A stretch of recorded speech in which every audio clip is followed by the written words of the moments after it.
I didn't inherit the ranch expecting peace, but I didn't expect war either. The land had been in my family for 3 generations, a wide, stubborn stretch of earth that refused to be tamed or subdivided. A patchwork of pasture creek bottoms and low ridges that rolled out like a held breath beneath the sky. The bridge was the heart of it. Old, narrow, built by my grandfather and reinforced by my father. It crossed the shallow but temperamental creek that split the ranch in 2. Without it, you couldn't move cattle easily. You couldn't reach the eastern fields during spring runoff. You couldn't live the land the way it had always been lived. The development went up beyond the south fence line. I didn't object. Progress happens. People want houses. I kept my distance, waved politely when construction trucks passed. Even granted temporary access easements when their workers needed to run utilities along the perimeter. I believed in good neighbors. The HOA did not believe in me. At first it was letters. It's friendly at the top, threatening at the bottom. It's complaints about runoff. Claims that my bridge altered natural water flow. Accusations that debris from my land could pose a liability risk to their manicured retention pond downstream. I hired an engineer. They laughed. The bridge had been there longer than the county zoning office. It was grandfathered, permitted, and documented in records older than the HOA board members themselves. I sent copies. They ignored them. Then came the notices. Bold type, red underlines, deadlines. They cited community safety and environmental compliance. Their attorney's name appeared. At the bottom, like a signature on a threat, I replied once more, calmly attaching surveys, permits, and aerial photos from the 1970s. I asked for a meeting. I asked them to walk the land with me, asked them to look me in the eye. They never responded. The morning the bridge came down, I wasn't there. A neighbor called. His voice shook. "They've got machines on your creek." By the time I reached the ranch, it was already done. The bridge lay broken, timber snapped, steel twisted like ribs torn from a chest. A track hoe idled nearby, mud dripping from its bucket, as if pausing to admire its work. 2 men in safety vests stood on the bank, clipboards in hand, avoiding my eyes. One of them cleared his throat. HOA directive. I asked for paperwork. They handed me a single-page notice, dated that very morning. Emergency action. Immediate hazard. No judge, no order, no right. I didn't shout, I didn't threaten. I knelt instead, ran my hand over the broken wood, feeling splinters bite into my palm. That bridge had survived floods, storms, droughts, and decades of use. It had carried generations, and they destroyed it with a checkbox and a machine. They drove away before sunset. That night, I sat on the porch with a legal pad and a lantern, listening to the creek run louder than usual, free now, unrestrained, as if mocking me. I called my attorney. He was furious. He promised injunctions, emergency filings, depositions. He spoke the language of courts and timelines. But the land speaks a different language. Over the next week, I learned everything there was to learn about the development. Their plats, their drainage plans, their easements. Their reliance on a single outflow channel that crossed my land downstream, quietly permitted decades earlier when the area was still pasture. They didn't advertise that part. Homeowners never noticed the invisible agreements that keep their streets dry. The creek curved. The soil changed composition near the southern boundary, clay-heavy, dense, perfect for holding water if shaped correctly. I didn't plan revenge. I planned protection. If my bridge was a hazard, then so was unrestricted access. If my land was a liability, then it deserved proper separation. I consulted no one. I hired surveyors, excavators, and hydrologists. I framed everything as conservation, flood mitigation, erosion control. All true. We began at dawn on a Monday. The machines moved like animals, carving slow, deliberate lines into the earth. The trench widened, deepened, curved elegantly along the property boundary, never crossing it, never touching HOA land. Soil piled high on my side, forming natural berms reinforced with native grasses. Where the creek approached the boundary, we redirected it gently into a broader channel, slowing flow, encouraging absorption. A moat is an ugly word. This was a water management feature. By Thursday, the development noticed. Emails flooded in. Demands. sand assist letters. Claims that I was intentionally obstructing drainage. I forwarded everything to my attorney, who smiled audibly over the phone. "You're within your rights," he said. "You're every inch." By Friday, the first rain came. Not a storm, just steady, patient rainfall, the kind that reveals truths.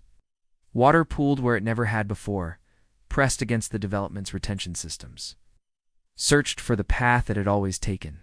Found it changed, slowed, redirected, absorbed by land that knew how to hold it. The HOA president came to the fence line that evening, shoes ruined, voice sharp with panic. He shouted across the gap, demanding explanations, threatening lawsuits, promising consequences. I listened, and I pointed to the broken bridge behind me, still lying where they'd left it.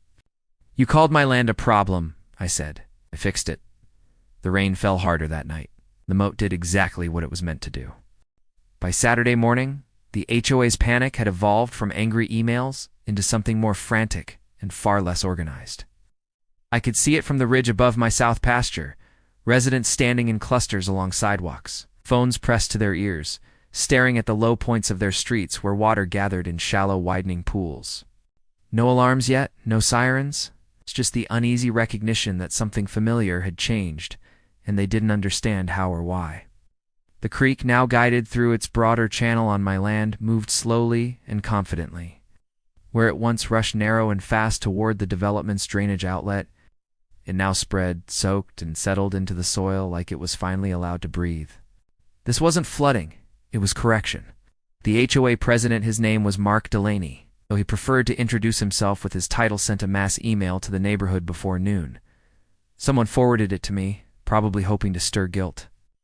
Unexpected water accumulation has occurred due to unauthorized land alterations adjacent to the community. The board is taking immediate legal action. Unauthorized. The word amused me. By early afternoon, the board's attorney called mine. Their tone had changed. The bluster was gone, replaced with tight urgency. They demanded access to inspect the excavation feature. My attorney declined politely and reminded them that access across my property required permission they had recently demonstrated they did not respect. By sunset, the rain had eased, but the water stayed. That night, emergency crews arrived at the development, not because of disaster, but because of fear. Fear of what might happen if the next storm came. Fear that the clean lines and tidy lawns were more fragile than anyone had admitted. I watched the rotating lights reflect faintly off the wet earth from miles away. Sunday brought sunshine and the first formal notices. County Environmental Services sent an inspector. He walked the trench with me, boots sinking slightly into the damp clay. He asked about design intent. I showed him my plans, my permits, my studies. He nodded, took photos, made notes. At the end of the walk, he said, "This is one of the more responsible runoff management systems I've seen on private land." I thanked him and watched him drive away. I didn't like that. They escalated, filed for an emergency injunction, claiming imminent harm. They argued that my modifications intentionally trapped water upstream and posed a risk to homes. Their filing included dramatic photos of puddles and worried residents, annotated with arrows and red circles like a crime scene board. The judge denied the emergency order within hours. No immediate danger, the ruling said. No demonstrated violation. That was when the board began turning on itself. Emails leaked, accusations flew. Some residents remembered the bridge, remembered seeing the machines that morning, remembered asking questions and being told it's taken care of. Those words aged badly. A group of homeowners requested records. Another demanded the board's legal expenses be disclosed. Someone filed a public information request with the county regarding the bridge demolition. I stayed quiet. On Tuesday, the real storm came. The kind meteorologists love to name after the fact. Heavy, relentless rain that tests assumptions and reveals shortcuts. The creek swelled, but did not rage. It spread calmly into the widened channel, filling the trench to its designed capacity. The berms held. The grasses bent and recovered. Across the fence line, the development struggled. Water rose against curbs. Storm drains gurgled. Retention ponds filled faster than designed. Their outflows throttled by the absence of the downstream path they'd quietly depended on for years. This wasn't my doing. This was exposure. Emergency management set up pumps overnight to relieve pressure. Trucks ran hoses across streets, redirecting water wherever gravity allowed. Residents watched from porches, some angry, some scared, some finally asking the right questions. Wednesday morning, a second inspector arrived, this one with a state badge. He had a thicker file and fewer smiles. Hey. We walked the land again. He asked detailed questions about the historical drainage easement. I showed him the documents, the recorded agreements, the clause that allowed water passage by natural means. Natural changes occur, he said slowly, looking out over the trench. Still qualifies. By Thursday, the county issued a formal notice not to me, but to the HOA. It cited unauthorized demolition of a permitted agricultural structure. It requested justification, permits, and environmental assessments. They had none. The board called an emergency meeting. It was supposed to be private, but someone streamed it. I watched later, unseen, as voices rose and hands shook. The president tried to explain the bridge decision as a preventive measure. A homeowner stood up and asked why the preventive measure only targeted the landowner, who refused to join the HOA. That question landed hard. My attorney called me that evening. They're in trouble, he said simply. Well, they know it. On Friday, the HOA president came back to the fence. He looked smaller this time, tired. His shoes were clean, but his eyes weren't. He asked to talk. Let's talk, I agreed. He apologized not well, but sincerely enough to matter. He admitted they'd acted hastily. He asked about rebuilding the bridge, about restoring the old drainage. I told him the truth. The bridge can be rebuilt, I said, on my terms, with oversight. As for the drainage, this is the drainage now. He stared at the trench, at the water moving exactly where it should. If we help rebuild, he asked carefully, would you consider adjustments? I shook my head.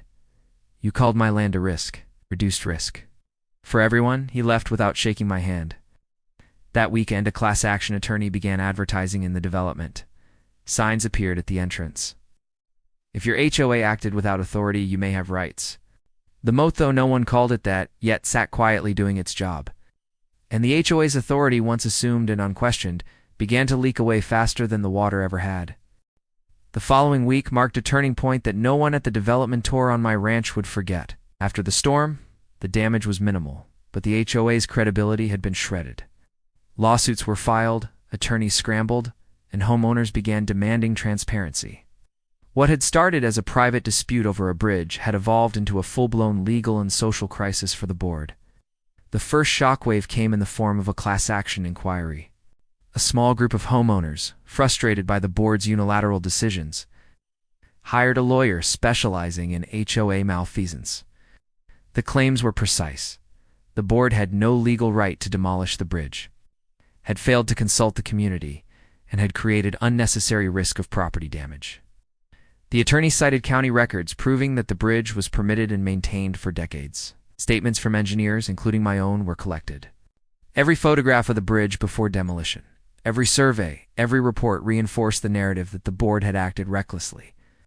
At the same time, the county's own investigation progressed. The demolition of a grandfathered agricultural structure without proper permits was a clear violation.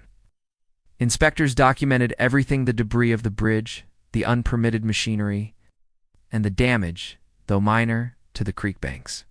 The report concluded with a firm recommendation: the HOA needed to cease unauthorized actions immediately, or face penalties.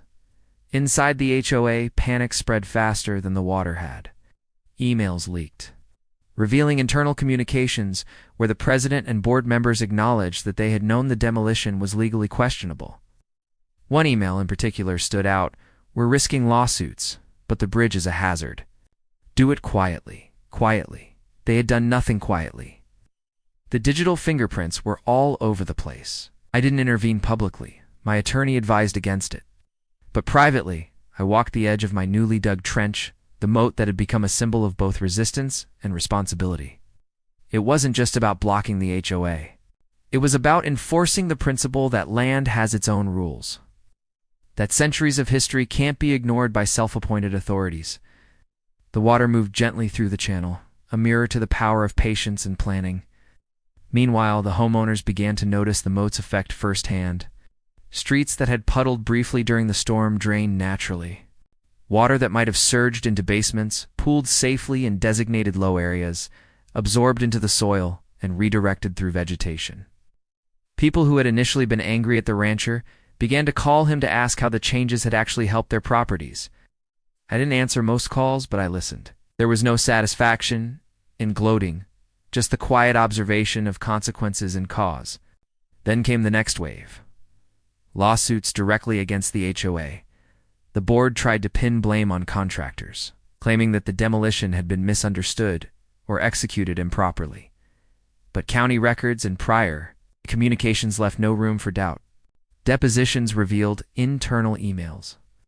Emergency meetings where members admitted the demolition was premature and unnecessary. Testimony from engineers who confirmed that the bridge posed no immediate hazard. Every claim they made was systematically dismantled. Public opinion also turned sharply. The HOA's credibility collapsed, not because of water pooling or court filings, but because homeowners finally understood that the board's authority was not absolute. Neighborhood meetings became forums for frank discussion. Residents asked questions about prior expenditures, about transparency, about policies that had gone unenforced for years. Board members tried to respond, but their words sounded hollow. Years of assumed power had been built on silence and unquestioned compliance, and suddenly the silence was broken. Amidst all this, I continued my work on the ranch. The moat was refined, reinforced with natural stones, and lined with native grasses that absorbed water efficiently. I installed small bridges where I allowed controlled access, maintaining both function and control. Each modification was documented meticulously. Every change respected property lines, environmental regulations, and safety standards. I wasn't acting out of malice. I was acting out of necessity and principle. The HOA had treated my land as disposable, and I had responded by making it resilient. By the third week, news outlets began covering the story. A local newspaper ran an article titled "Rancher versus HOA, Who Really Protects the Community?" The piece highlighted the failures of the HOA, the legal evidence supporting my actions, and the unintended consequences of a small group of individuals exercising unchecked power. Residents, both curious and vindicated, started reaching out, asking questions about how to protect themselves from similar mismanagement. I remained silent publicly, letting the water and the law speak for me. The HOA, sensing that the narrative was slipping from their control, attempted one last maneuver. They proposed a mediated meeting with me, suggesting that we could come to an agreement if I allowed them some access and perhaps restored the bridge under joint supervision. My attorney reviewed the proposal and laughed privately. Terms were vague, the authority claimed non-existent, and the precedent it implied was unacceptable. I declined. The moat would stay. The bridge could be rebuilt, but only under conditions that respected property rights and legality, not the whims of a powerless board desperate for redemption. By the end of the month, the legal dust was settling. The county issued a formal notice. The HOA had violated regulations and must pay fines for unauthorized demolition. Restore the area as needed and implement stricter internal policies to prevent similar incidents. The class action lawsuit was filed, drawing attention to the board's history of unilateral actions. Homeowners were finally empowered to demand transparency, and the board's term-limited members faced elections under new rules. Several resigned quietly, unwilling to endure the scrutiny. Through it all, I never celebrated openly. I didn't need to.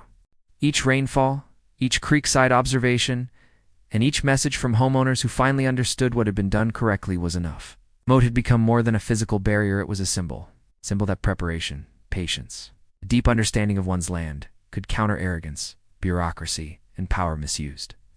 That night, as the sun set over the rolling pasture and the moat glistened in the fading light, I finally allowed myself a small smile. Justice had not been instant, but it had been thorough. The water, moving as it always does, had found the truth. Winter approached quietly that year, brushing the ridges of my ranch with frost and softening the edges of the newly shaped trench I had created. By now, everyone in the development understood the reality. The bridge was gone. The moat was there, and the water obeyed no one but the land itself. The HOA had been legally and socially disarmed, and the homeowners were beginning to see what their mismanagement had cost them, not in dollars alone, but in peace of mind and trust. The first signs of real change came during the next HOA meeting. The board, diminished in both authority and numbers, convened to discuss community concerns rather than to dictate policy. Many members had resigned under pressure from homeowners and legal advisors. The remaining individuals struggled to find footing, and every suggestion was met with scrutiny. Residents asked hard questions. Why wasn't maintenance properly budgeted? Why were unilateral decisions made without consent? Why did the board feel empowered to destroy property that had been historically maintained? For the first time, silence was no longer a shield for incompetence. The community had awakened. Meanwhile, I continued to improve my land. The moat had proven to be more than a deterrent or a statement of principle. It had become a thriving ecosystem.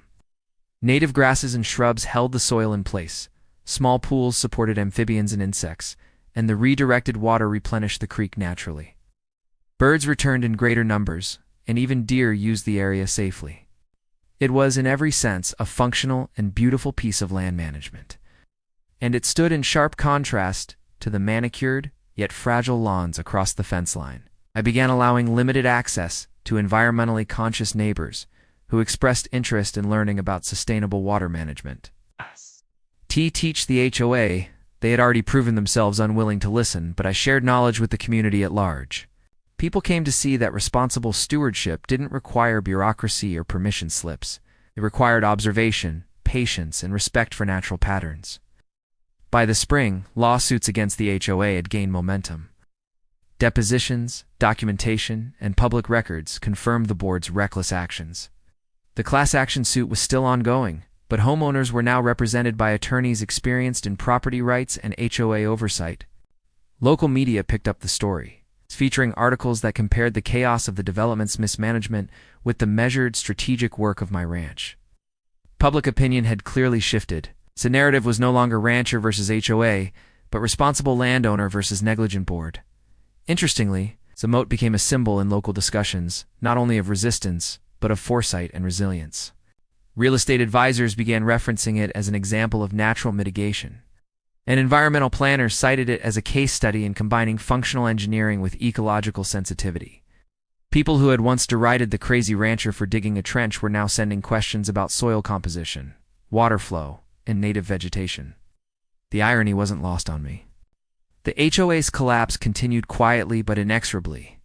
Members who had clung to authority for years resigned, some amid threats of legal action, others under community pressure. Election cycles were disrupted, and temporary committees formed under guidance from legal advisors to ensure compliance with county regulations. Eventually, a new board emerged, small, accountable, and legally constrained. They were cautious in a way that revealed they had learned the hard lesson that power exercised without respect for law and reason is always temporary. My bridge remained gone.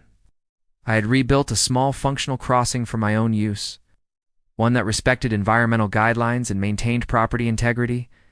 It wasn't the grand old bridge of my grandfather, but it worked perfectly for cattle, tractors, and human passage. The moat remained in its entirety, though its water level stabilized under natural cycles. Its purpose had evolved from one of simple retribution to long-term protection. And in that evolution, it had become far more valuable than any bridge ever could have been. By midsummer, community relationships began to heal. Homeowners reached out, thanking me not only for respecting boundaries but also for creating a tangible example of responsible land management. The HOA itself, reduced in influence, approached me once to discuss collaborative solutions for shared drainage issues. I listened, reminded them of prior lessons, and offered insight within the strict bounds of law and property rights. Cooperation replaced confrontation, but only on terms that respected authority as it should be exercised legally, transparently, and with regard for all parties. As the year drew to a close, the ranch settled into a new rhythm. The creek ran steadily, the moat functioned silently, and the past confrontation existed more as a story than a crisis. I often walked along the water's edge, noting the slow, inevitable reclamation of the land. Grass grew where debris had been, pools formed naturally in depressions, and wildlife flourished. Each observation was a reminder that patience and respect for the land, not force or fear, was was the most effective form of protection. Looking back, the destruction of the bridge had been the catalyst for transformation, not just of the land, but of the community. The HOA had assumed unchecked authority, only to discover that history, law, and nature could not be bent to willful intent.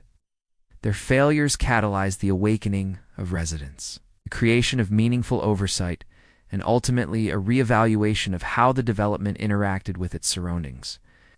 My actions, though initially reactive, became a model of how one can assert rights responsibly, influence outcomes, and ensure that natural systems are respected, even in the face of bureaucracy. And so the moat remained a silent guardian, a testament to foresight and persistence, and a permanent reminder that sometimes the best way to protect what is yours is not through argument, through preparation, respect for the land, and letting consequences unfold exactly as they should. The story in the end was less about revenge and more about responsibility, about knowing that power comes with limitations, that misjudgment has consequences, and that true stewardship often requires patience, creativity, and a willingness to see the long-term picture rather than the immediate win. And as the sun set over the pasture one last time that year, glinting off the calm waters of the moat, I understood clearly, justice like water always finds its path.